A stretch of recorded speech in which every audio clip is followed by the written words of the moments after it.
Hey, let's talk. So, I'm not laughing at you, okay? I'm laughing with you. Just saying. So, Z Car Lover kind of like started to blow a gasket. She says, this plan is unbelievably dumb at this point. I'm sorry. You're a month away from needing to leave your house, looking for a $5,000 van to actually live in. Hard to even find a car for that price. Yeah, that's true. And you have no time to see if it'll even be trustworthy. You haven't packed up your house and tons of items for storage. Surely you have an alternative plan. I can't even picture you sleeping and living in a $5,000 old van every night at your age with your health issues. Why doesn't anyone else say anything to you about this? A lot of people have. I think they gave up. Look, this isn't brain surgery, okay? This is simply a move. Let's just take this like one little fragment at a time. Yes, $5,000 vans, $7,000 vans, even a $9,000 van that I looked at today was pretty pathetic, I must say. And then I looked at two Toyota Siennas. I couldn't even believe it, really and truly. From missing door handles and cars that wouldn't start. It was extremely entertaining, but very tiring. I am so worn out from today. I started at 7 this morning because I had things to do for Maggie, and I ended...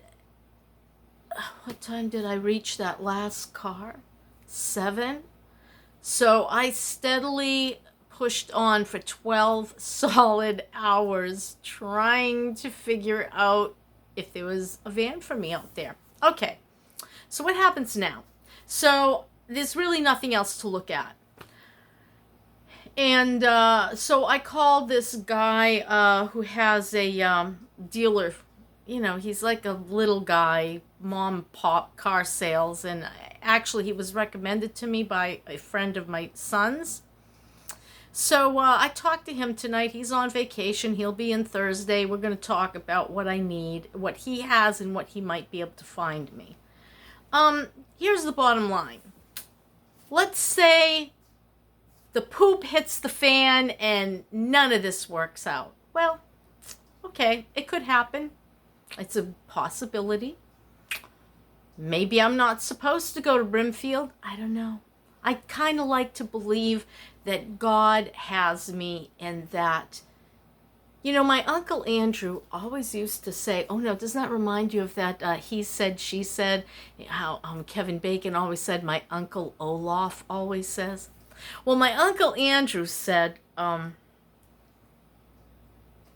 if God wants you to get there, he'll send the wings of an angel.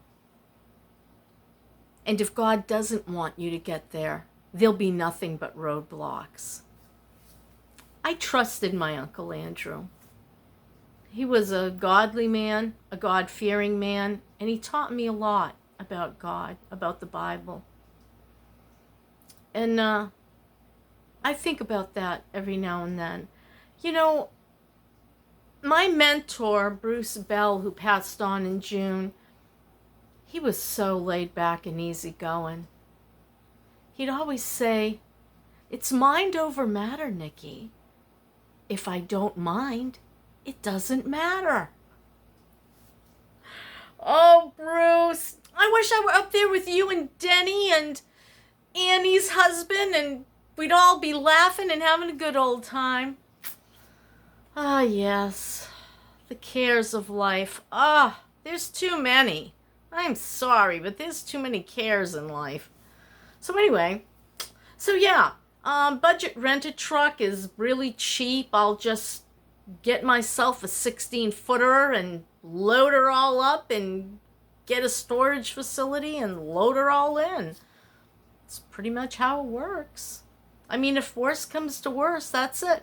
And then the other thing I can do is get 2 spots at the November Renningers in Mount Dora, Florida, and rent a truck and take all my crap there and blow it out, you know, and then that'll be the end of that and the storage.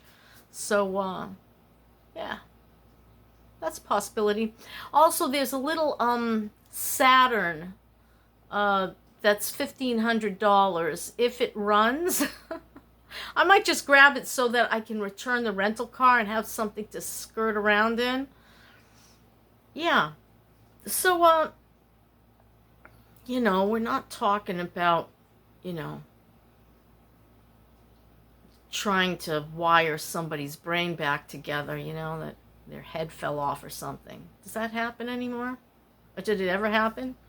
I know they can put your finger back on. I wonder if they could put your head back on if, like, no, never mind. That's a gory thought. So, yeah, it was a trying day, mostly because I hate Tampa. Oh, my word. Tampa, Riverview. Ugh. I thought I'd have a hemorrhage, really. I just couldn't believe how people behave and drive and the traffic. Ugh. And then the craziness when you just... Chick-fil-A was like bizarre. There were people standing outside taking your order. I'm like, I need a menu. I've never eaten here before.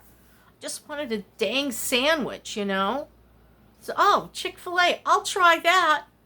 There was a line of 1 million people, and then there were people in Chick-fil-A outfits standing out instead of letting you go through and order in the thing.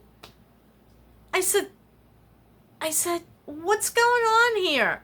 She said, what do you mean? And I told her what I meant. She said, all the Chick-fil-A's do that. I says, I've never seen people standing outside of a Chick-fil-A in my area. No, oh no, I think that's every... She says, the only times we use these, the little, you know, walkie-talkie machines is when it rains. Yeah, okay. So after I was done getting testy, and I did, I confess, her and I had a lovely little chat while we were waiting for the car in front of me to move on. And I had a chicken sandwich, and it didn't feel nice. I didn't like the texture at all. It felt like the chicken was still alive and on a bun, fried. Thank God I didn't get any fries. Probably would have been better than the odd texture of the chicken. So yeah, that's pretty much it, the long and short of it. A failed day, but I tried. And there are some vehicles around here I could look at. Slim pickings, okay? There's a 2007 Lincoln Navigator. How much do they want for that? I don't have the price down. I'll have to look that back up. Whatever. And a 2006 Saturn V6. That's the one for $1,500. It has almost 150,000 miles on it. But I figured for $1,500, that's about what it costs to rent the car for a month, you know? So I might as well just have a piece of crap car I can just do my errands in. So I'm thinking about that. There's a 2001 Chevy Suburban with 200,000 miles on it. They want $4,700 for that. But he did the maintenance and he has all the records, or so he says. I don't believe anybody anymore when they say that, because when I get there, there's no record whatsoever. We put a new engine and transmission. May I see the receipt? They use translator things on their smartphone. They can't speak English. I don't know where they're from. I couldn't tell you. They don't speak English. They can say translate, translate. And I'm like, okay. I still don't understand you even with the translation.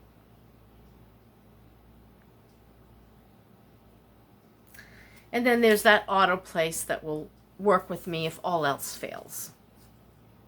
So I guess what I'm going to do tomorrow is I'm going to start bringing tables and setting them up over at Maggie and Mike's place, and then I'm going to start hauling over my boxes of stuff and have a yard sale on Saturday and see if I can get rid of some of the, lesser crap.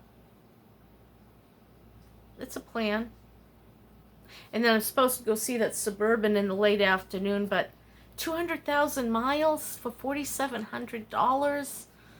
What happened to the good old days? My husband used to be able to find these cars with under 100,000 miles on it for like 400, 500, 900 at the most. And he always could talk him down to 7. Boy, those were the good old days. And those little cars that he'd pick up for nothing, like the Ford Aspires, he loved those things. Oh my word, they ran forever. Maybe I should look for a Ford Aspire, but I can't sleep in that. No. I could sleep in a Chevy Suburban or a Lincoln Navigator. Now that's what I call luxury. All the rest are luxuries. Food, clothing, and shelter, let's not forget. So yeah, I mean, if I have to sleep on the kids' floor for a while, I guess I'm going to have to sleep. I do have my car bed camper. I'd hate to do that to them. They just got off the living room floor themselves and into their own room. And now here I will come having to throw a mattress again on the floor. And it's difficult because the boys come in about 4 or 5 in the morning and they want to go in the kitchen and get something to eat. And, it's going to wake me up. I'm a very light sleeper. But you know what the good news is? This place is sold. The people that are buying it really needed it. And there'll be a couple and the father-in-law, and this is a nice place for them. They've got my furniture, so there's not as much to move as you'd think. There really isn't. It's mostly boxes. It's already all boxed up.